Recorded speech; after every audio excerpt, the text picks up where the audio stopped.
Quant à vous, cher frère José Moko, le Seigneur vous appelle à être évêque. Vous avez été pris parmi les hommes et vous êtes mis au service des hommes dans leur relation avec Dieu. Vous savez bien que l'épiscopat n'est pas un honneur, mais une tâche à remplir, et que la première tâche de l'évêque, c'est d'être utile à son peuple. Comme Jésus le demande, celui qui est le plus grand doit se comporter comme le plus petit, et celui qui commande comme celui qui sert. Prêchez à temps et à contre-temps, exhortez avec une patience inlassable et le souci d'instruire. Intercédez par la prière et le sacrifice pour le peuple dont vous êtes chargé et demandez pour lui la plénitude de la grâce du Christ. Soyez dans l'Église qui vous est confiée l'intendant des mystères du Christ, le guide et le gardien fidèle. Puisque le Père vous a choisi pour conduire sa famille, rappelez-vous l'exemple du bon pasteur. Il connaît ses brebis le connaissent. Il n'a pas hésité à donner sa vie pour elles.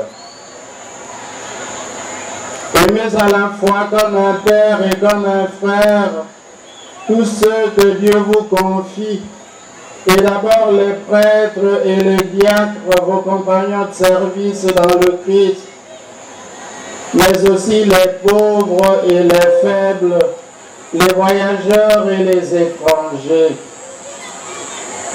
À ce point, je fais miennes les paroles que le Saint-Père, le pape Benoît XVI, a adressées aux évêques de la Conférence épiscopale nationale du Congo lors de la visite à Lumina en janvier 2006. Avec le pape, je vous dis, ma pensée se tourne affectueusement vers tous vos prêtres, diocésains et membres d'instituts, collaborateurs de l'ordre épiscopal, établis par le Christ comme ministre au service du peuple de Dieu et de tous les hommes. Il s'agit de cette femme eschatologique et sa progéniture qui écrase la tête du serpent antique, le diable, tandis que celui-ci essaye de la mordre au talon. Il ne fait point de doute que la femme du protévangile ne signifie pas Ève, ni sa progéniture, vaincues lamentablement l'une et l'autre par le diable tout au long de l'histoire du salut. Femme et progéniture signifie la mère de Jésus et son divin Fils. Le ministère de celui-ci, en effet, se caractérise par l'expulsion et la mise en déroute, la mise hors d'état de nuire de Satan.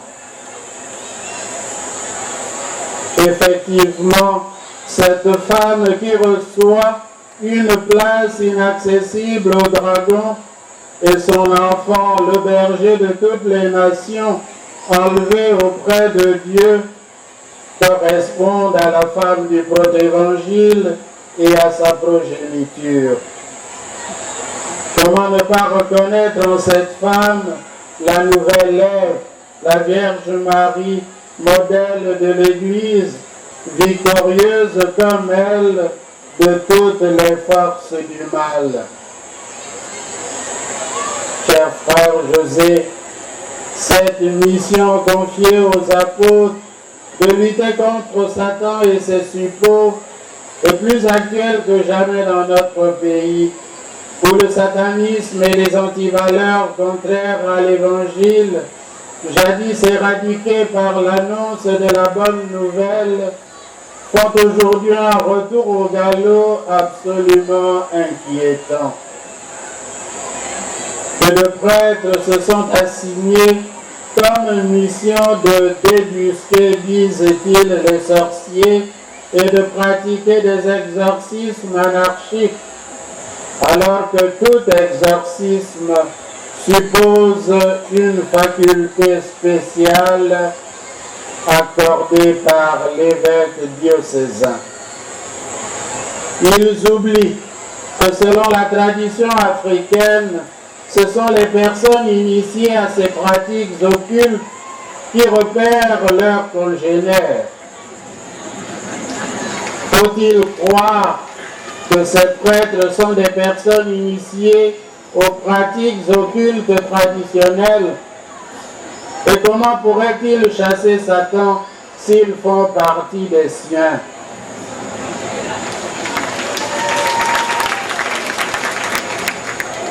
Ce genre de soi-disant ministère est en fait une exploitation à des fins commerciales de l'ignorance et de la crédulité d'un peuple qui croupit dans une misère noire et que loin de libérer, elles tiennent en esclavage.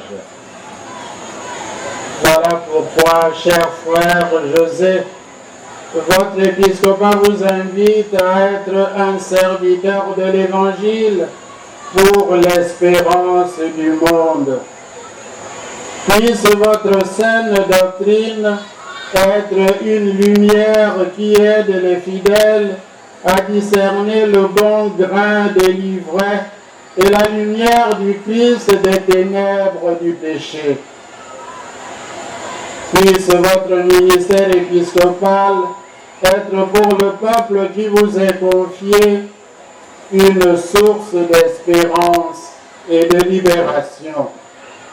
Espérance de résurrection, libération pour se mettre debout et resplendir de la lumière du Christ. Cher José, armez-vous de la foi et de l'humilité de la Vierge Marie, de sa reconnaissance pour les merveilles que le Seigneur a opérées pour elle, de sa conviction de l'amour inébranlable de Dieu qui déploie puissamment sa force et la force de son bras dans la faiblesse humaine. 2 Corinthiens 12, 9. Nous prions pour que l'œuvre du Christ aille toujours de l'avant dans le diocèse d'Idiofa et nous rendons un hommage bien mérité à tous les évêques et à tous les agents pastoraux, de même qu'aux fidèles qui font porter haut le flambeau de l'Évangile dans ce diocèse. Que le Seigneur accueille dans sa paix ceux qui sont défunts et qu'il bénisse ceux qui sont encore en vie. Et nous pensons encore en particulier à nos 2 évêques, Monseigneur Moul et Monseigneur Nzala. Que le Seigneur Jésus-Christ et la Vierge Marie, Mère de l'Église et Reine des apôtres, daignent toujours être à vos côtés, José, pour un ministère épiscopal long et fructueux, à la gloire de Dieu le Père, par le Seigneur Jésus, dans la puissance de l'Esprit Saint. Amen.